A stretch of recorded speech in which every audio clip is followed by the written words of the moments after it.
அனைவரின் கூட்டு முயற்சிகளும் வளர்ச்சியடைந்த இந்தியா என்ற கனவை நனவாக்கும் என்று பிரதமர் மோடி தெரிவித்துள்ளார். உத்தரப்பிரதேச மாநிலம் லக்னோவில் வாஜ்பாய் உள்பட 3 பேருக்கான நினைவிடத்தை பிரதமர் மோடி திறந்து வைத்தார்.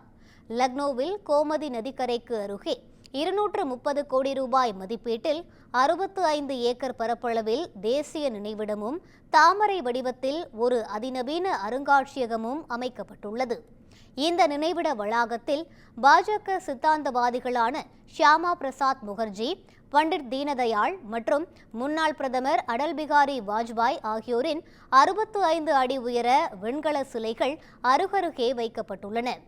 இந்த தேசிய நினைவிடம், அருங்காட்சியகம் மற்றும் சிலைகளை பிரதமர் மோடி திறந்து வைத்தார்.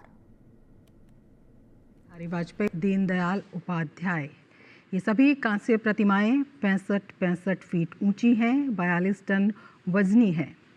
प्रेरणा स्थल पर प्रधानमंत्री नरेंद्र मोदी, दीनदयाल उपाध्याय, ये सभी कांस्य प्रतिमाएं 65 फीट ऊंची हैं, 42 टन वजनी हैं।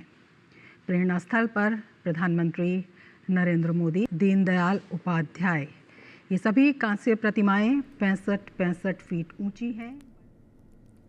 அங்கு உரையாற்றிய அவர், ராஷ்டிர பிரேரண ஸ்தல் நினைவிடம் இந்தியாவின் சுயமரியாதை, ஒற்றுமை மற்றும் சேவைக்கான தொலைநோக்கு பார்வையை பிரதிபலிக்கிறது என்று கூறினார். பாகுபாடு இல்லாமல் அனைத்து ஏழைகளுக்கும் அரசு திட்டங்கள் கிடைப்பதை உறுதி செய்ய வேண்டும். அனைவரின் கூட்டு முயற்சிகளும் வளர்ச்சியடைந்த இந்தியா என்ற கனவை நனவாக்கும் என்றும் பிரதமர் மோடி தெரிவித்தார்.